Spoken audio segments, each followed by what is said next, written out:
നിങ്ങൾ ഓരോരുത്തരും ചെയ്തു കൂട്ടിയ പ്രവർത്തനങ്ങളൊക്കെ കൃത്യമായി അതിന്റെ പ്രതിഫലം നൽകപ്പെടേണ്ടതുണ്ട്.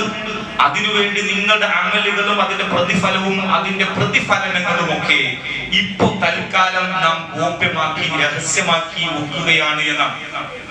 ഒരു വലിയ കമ്പനി, ആ കമ്പനിയുടെ ഉടമസ്ഥൻ ആ കമ്പനിയിലേക്ക് ഒരാളെ ചുമതലയായിട്ട് നിയോഗിക്കണം. അതിന്റെ ഒരു CEO, അതിന്റെ ഏറ്റവും ടോപ്പ് ആയിട്ടുള്ള ഒരു ഉദ്യോഗസ്ഥനെ നിയോഗിക്കണം. എന്താണ് ലക്ഷ്യം? അയാൾക്ക് വലിയ സാലറിയും വലിയ ഉത്തരവാദിത്വവും വലിയ ഡിഗ്നിറ്ററിയും ഒക്കെ കൊടുത്തിട്ട് അയാളെ കമ്പനിയിൽ അപ്പോയിന്റ് ചെയ്യുമ്പോ അയാൾക്ക് ലക്ഷ്യമുണ്ട് തന്റെ സ്ഥാപനത്തെ അത് കൃത്യമായി പരിപാലിക്കുക, അതിന്റെ ജീവനക്കാരെ നല്ല നിലയിൽ കൊണ്ടുപോവുക, അവിടെ നല്ല പ്രൊഡക്റ്റീവായിട്ടുള്ള വ്യവസായങ്ങൾ വളർത്തിയെടുക്കുക എന്നുള്ളതാണ്. ഇതൊന്നും ചെയ്യാതെ ഒരു ഉത്തരവാദിത്വം നിർവഹിക്കാതെ അലസമായിട്ട് ഈ ഉന്നതനായ ഉദ്യോഗസ്ഥൻ ആ കമ്പനിയിൽ തന്റെ കൃത്യവിലോപം നടത്തിയാൽ എങ്ങനെ ഉണ്ടാവും? അല്ലാഹു സുബ്ഹാനഹു വ തആല മനുഷ്യരായ നമ്മളെ ഈ ഭൂമിയിൽ ഉന്നതമായ ലക്ഷ്യം നിർവഹിക്കാൻ വേണ്ടി നിയോഗിച്ചതാണ്. ഇന്നാ അഅ്റദൽ അമാനത അല സമാവാതി വൽ ജിബാൽ, ആകാശഭൂമികളുടെ സമക്ഷത്തിൽ പടച്ച തമ്പുരാൻ ഈ അമാനത്തിനെ പ്രദർശിപ്പിച്ചു നോക്കി. ഫഅബൈന യഹ്മിൽനഹാ വഅശ്ഫഖന മിൻഹാ, ആ ഉത്തരവാദിത്വം ഏറ്റെടുക്കാൻ ഒന്നും തയ്യാറായില്ല. ഫഹമലഹു ഇൻസാൻ, മനുഷ്യനെ ഏറ്റെടുത്തവനാണ് എന്നുള്ളതാണ്. അപ്പോ മനുഷ്യനെ പടച്ച തമ്പുരാൻ ഈ ഭൂമിയിലേക്ക് ഇങ്ങനെയുള്ള ഒരു ശക്തി നൽകിയിട്ടുള്ള വിൽ പവർ നൽകിക്കൊണ്ടാണ് പടച്ച തമ്പുരാൻ അയച്ചിട്ടുള്ളത് എന്നുള്ളതാണ്. അതുകൊണ്ട് തന്നെ നമ്മളെ സംബന്ധിച്ചിടത്തോളം കൃത്യമായ ലക്ഷ്യമുണ്ട്, കൃത്യമായ മാർഗമുണ്ട്, കൃത്യമായി ചെന്നെത്തേണ്ട ഇടമുണ്ട് എന്നുള്ളതാണ്. എങ്ങനെയെങ്കിലും ജീവിച്ചു പോകുന്നതല്ല. ഒരു കുറച്ചു ചെറുപ്പക്കാര് ഒരു വാഹനത്തിൽ ഇങ്ങനെ പോകുന്നു, 4 കൂടിയ ജംഗ്ഷനിലെത്തി. അപ്പൊ അവിടെ ഒരു കാരണവർ നിൽക്കുന്നുണ്ട്. കാരണവരോട് ചോദിച്ചു, ഈ റോഡ് നേരെ പോയി അങ്ങോട്ട് എത്തുന്നുണ്ട്. അപ്പൊ കാരണവർ തിരിച്ചു ചോദിച്ചു, നിങ്ങൾക്ക് എങ്ങോട്ടാ പോകേണ്ടത്? അങ്ങനെയൊന്നുമില്ല, നിങ്ങൾക്ക് ഏത് വഴി കൂടി പോകാന്നുള്ളത്. കൃത്യമായ ലക്ഷ്യബോധമില്ലെങ്കിൽ എങ്ങനെയും ജീവിക്കുന്നവരാണ് മൃഗങ്ങൾ. മനുഷ്യൻ അങ്ങനെയല്ല. മൃഗത്തിനാണെങ്കിലും മൃഗം നമ്മളെ പോലെ എങ്ങനെയെങ്കിലും ബുദ്ധിയായി ജീവിക്കുന്നില്ല. നേരത്തെ പറഞ്ഞില്ല, വ്യാപകമായ അർത്ഥത്തിൽ മൃഗങ്ങൾ വഴിപഴച്ചവരല്ല. അവർക്ക് ഒരു ട്രെയിനിൽ 2 ട്രാക്കുകൾക്ക് മീതെ സഞ്ചരിക്കുന്ന ഒരു ട്രെയിൻ പോലെയാണ്. ആ ട്രെയിനിലൂടെ മാത്രം, അതിന്റെ ട്രാക്കിലൂടെ മാത്രം സഞ്ചരിക്കാൻ മൃഗങ്ങൾക്ക് കഴിയുള്ളൂ. പക്ഷെ മനുഷ്യൻ അങ്ങനെയില്ല. ആ മൃഗങ്ങൾക്ക് അതിനപ്പുറത്തേക്ക് തിരിഞ്ഞു പോകാൻ കഴിയില്ല. അവയ്ക്ക് എങ്ങനെ ആ റൂട്ട് കൂടി സഞ്ചരിക്കണമെങ്കിൽ റൂട്ട് മാപ്പിന്റെ ആവശ്യമില്ല, GPS-ന്റെ ആവശ്യമില്ല, ഗൂഗിൾ മാപ്പിന്റെ ആവശ്യമില്ല. പക്ഷെ മനുഷ്യന് എല്ലായിടത്തും സഞ്ചരിക്കാനുള്ള സ്വാതന്ത്ര്യമുണ്ട്. ഭൂമിയിൽ മാത്രമല്ല, ഭൂമിക്ക് അപ്പുറത്തേക്ക് വളരാനും വികസിക്കാനും എപ്പോഴേക്ക് കയറി ചെല്ലാനുള്ള സ്വാതന്ത്ര്യം നൽകിയിട്ടുണ്ട്. ആ സ്വാതന്ത്ര്യത്തിന്റെ പരിമിതി അല്ലാഹു തആല വിശുദ്ധ ഖുർആൻ വെല്ലുവിളിക്കുന്നുണ്ട്. നിങ്ങൾക്ക് കൊണ്ട് കഴിയുമെങ്കിൽ യാ മഅശറൽ ജിന്നി വൽ ഇൻസ് ഇനിസ്തതഅതും അൻ തൻഫുദു മിൻ അഖ്താരി സമാവാതി വൽ അർളി ഫൻഫുദു ലാ തൻഫുദൂന ഇല്ലാ ബിസുൽത്താൻ. നിങ്ങൾക്ക് ആകാശങ്ങളുടെ അതിരുകളെ ഭേദിച്ച് കടക്കാൻ കഴിയുമെങ്കിൽ അതൊന്ന് ശ്രമിച്ചു നോക്കി എന്ന് അല്ലാഹു തആല ലാ തൻഫുദൂന ഇല്ലാ ബിസുൽത്താൻ. അല്ലാഹു നൽകിയ പ്രത്യേക അധികാരങ്ങളുള്ള പവറുള്ള ആളുകൾക്ക് അതിന് സാധ്യമാവുകയുള്ളൂ എന്ന് ഖുർആൻ പറഞ്ഞു വെക്കുന്ന സൂറത്തുർ റഹ്മാനിൽ. അഥവാ മനുഷ്യന് പരിമിതികൾ, എവിടെയും സഞ്ചരിക്കാം. ആ സഞ്ചരിക്കണമെങ്കിൽ ഒരു GPS വേണം, ഗൂഗിൾ മാപ്പ് വേണം, വഴികാട്ടി വേണം. ഇങ്ങനെ മനുഷ്യനെ സംബന്ധിച്ചിടത്തോളം ഇവിടെ സഞ്ചരിക്കുവാനും ജീവിക്കാനും എവിടേക്ക് പോകണം, എങ്ങനെ ജീവിക്കണം എന്ന് മനുഷ്യന് കൃത്യമായ ഒരു മാർഗദർശനം ആവശ്യം. ആ മാർഗദർശനമാണ് അല്ലാഹു സുബ്ഹാനഹു വ തആല ഖുർആനിലൂടെ നൽകുന്നത്, പ്രവാചകന്മാരിലൂടെ നൽകുന്നത്. മനുഷ്യൻ മൃഗങ്ങളെ പോലെയല്ല. മൃഗങ്ങൾ വളരെ കുറഞ്ഞ കാലം കൊണ്ട് സ്വന്തം നിലക്ക് സ്വന്തം കാലിൽ നിന്നുകൊണ്ട് സ്വന്തം അന്നന്തയിൽ ജീവിക്കാനുള്ള പ്രാപ്തിയും അതിനുള്ള കാപ്പബിലിറ്റി നേടുന്ന ഒരു വർഗമാണ്. മനുഷ്യൻ അങ്ങനെയില്ല. മനുഷ്യൻ വർഷങ്ങളോളം മാതാപിതാക്കളുടെ കെയറിംഗ് ഇല്ലാതെ ജീവിക്കാൻ കഴിയില്ല. പ്രസവിച്ച ഒരു കുഞ്ഞിനെ വേണമെങ്കിൽ വന്ന് കുടിച്ചിട്ട് പോയിക്കോ എന്ന് പറഞ്ഞ് ഉമ്മ തിരിഞ്ഞു കടന്നു കഴിഞ്ഞാൽ അവിടെ കടന്ന് കരഞ്ഞ് മരിച്ചു പോകാനായിരിക്കും ആ കുഞ്ഞിന്റെ വിധി. ഓരോ പ്രായത്തിന്റെ വളർച്ചയുടെ ഘട്ടത്തിലും മനുഷ്യന് കെയറിംഗ് ആവശ്യമാണ്. ഇതുപോലെ തന്നെ ജീവിതത്തിൽ ഈ അന്നം കൊണ്ടുള്ള ഭൗതികമായ കെയറിംഗ് മാത്രമല്ല, ജീവിതത്തിന്റെ മാർഗദർശനം കൂടി മനുഷ്യർക്ക് ലഭിക്കേണ്ടതുണ്ട് എന്നുള്ളതാണ്. അല്ലാഹു വലിയുല്ലദീന ആമനു യുഖ്രിജുഹും മിനൽ ദുലുമാതി ഇലൻ നൂർ.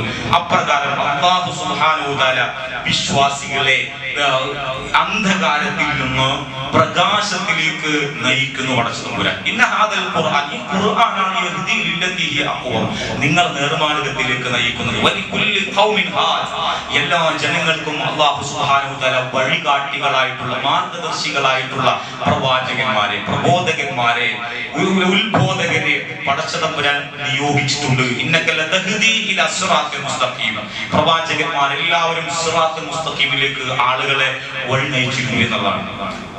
മൃഗങ്ങളെ സംബന്ധിച്ചിടത്തോളം ശരി എന്നോ തെറ്റ് എന്നോ ഒന്നുമില്ല. ഒരു സിംഹം ഒരു ആടിനെ കൊന്നു തിന്നും, ഒരു മുയലിനെ കൊന്നു തിന്നും, അതൊരിക്കലും ക്രൂരതയല്ല. അത് സിംഹത്തിന്റെ ക്രൂരതയല്ല, അതിന്റെ ജൈവികമായ സംവിധാനത്തിന്റെ ഭാഗമാണ്. അത് അതിന് നൽകിയിട്ടുള്ള ഒരു സിസ്റ്റമാണ്, അതിന്റെ ജൈവിക സംവിധാനമാണ്.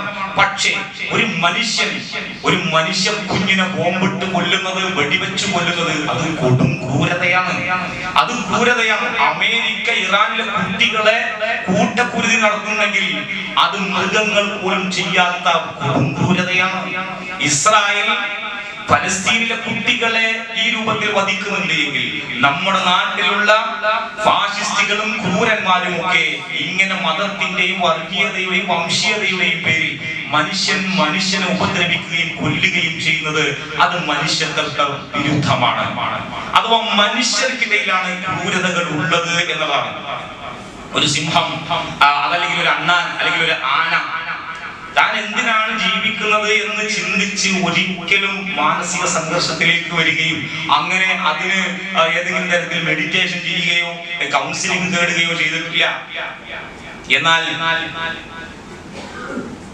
മൃഗങ്ങൾ അതുപോലെ തന്നെ എന്തെങ്കിലും മഹത്തായ കർമ്മങ്ങൾ ചെയ്തുകൊണ്ട് മഹത്തായ ബഹുമതികളും അംഗീകാരങ്ങളും നേടാനും അവർക്ക് സാധ്യമല്ല. മനുഷ്യൻ ഇങ്ങനൊന്നുമല്ല. മനുഷ്യൻ മഹത്തായ കർമ്മങ്ങൾ ചെയ്തുകൊണ്ട്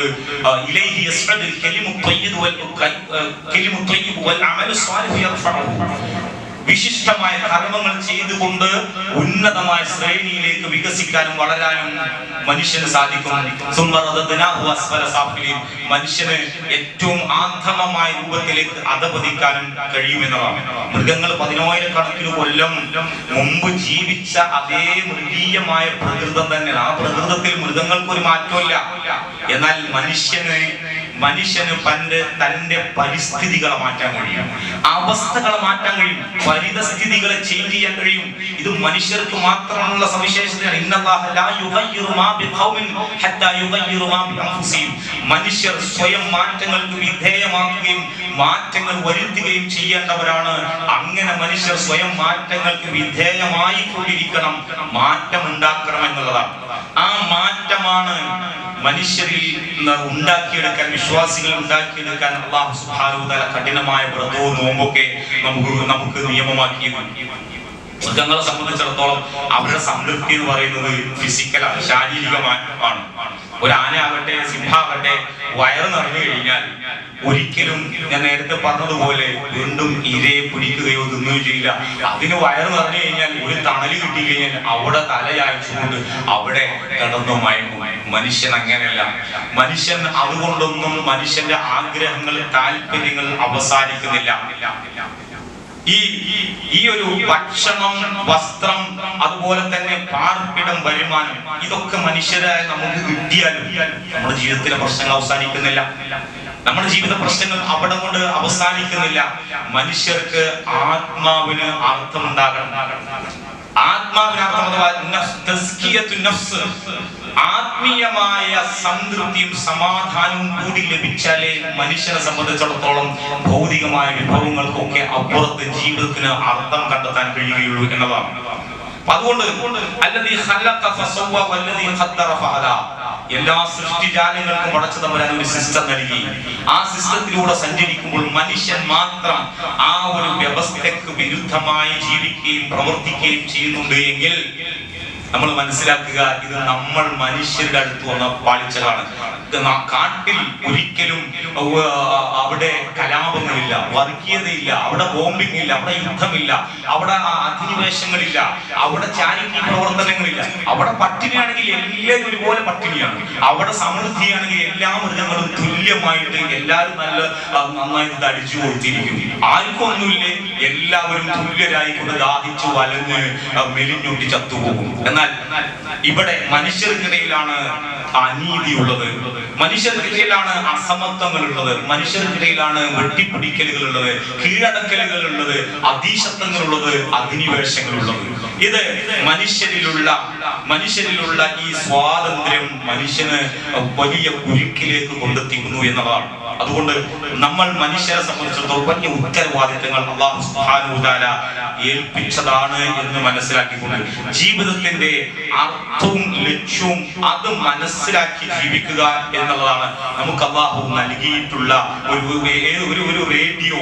അതിനൊരു ആന്റിന ഉണ്ടാകും, അതിന്റെ ഫ്രീക്വൻസി അത് കൃത്യമായി സ്റ്റേഷൻ ട്യൂൺ ചെയ്താൽ മാത്രമാണ് സിഗ്നൽ നമുക്ക് സ്വീകരിക്കാൻ കഴിയുക. അപ്പോഴേ അത് പ്രോപ്പറായിട്ട് വർക്ക് ചെയ്യുള്ളൂ. മൊബൈലിന്റെയും സിഗ്നൽ, റേഡിയോ തരംഗങ്ങൾ അതിലേക്ക് ലഭിച്ചാലേ അത് കൃത്യമായിട്ട് വർക്ക് ചെയ്യുള്ളൂ. അള്ളാഹുവിന്റെ സന്ദേശങ്ങൾ ഹിദായത്ത് അത് നമ്മുടെ ഖൽബിലേക്ക് കടന്നു വരണമെങ്കിൽ ആ ഖൽബ് കൃത്യമായി അള്ളാഹുവിന്റെ ദീനിലേക്ക് ട്യൂൺ ചെയ്തു വെക്കണം. അങ്ങനെ ട്യൂൺ ചെയ്തു വെക്കുവാൻ വേണ്ടി പടച്ച തമ്പുരാൻ നൽകിയ വലിയ ഒരു അവസരമായിരുന്നു നോമ്പ്. ആ നിലയ്ക്ക് എത്രത്തോളം നമ്മുടെ ജീവിതം ആ നിലക്ക് തൃപ്തിപ്പെടുത്താൻ അല്ലാഹുവിന്റെ ഈ സിഗ്നലുകള്, ഹിദായത്തിന്റെ സന്ദേശങ്ങൾ സ്വീകരിക്കാനും അതനുസരിച്ച് ജീവിക്കാനും ഈ റമദാൻ കൊണ്ട് നമുക്ക് എത്രത്തോളം സാധിച്ചിട്ടുണ്ട് എന്നുള്ളതാണ് ഈ ഘട്ടത്തിൽ നമ്മൾ ആലോചിക്കുന്നത്. അല്ലാഹു സുബ്ഹാനഹു വ തആല നമ്മുടെ സൽക്കർമ്മങ്ങൾ നമ്മിൽ നിന്ന് കബൂൽ ചെയ്യുമാറാകട്ടെ.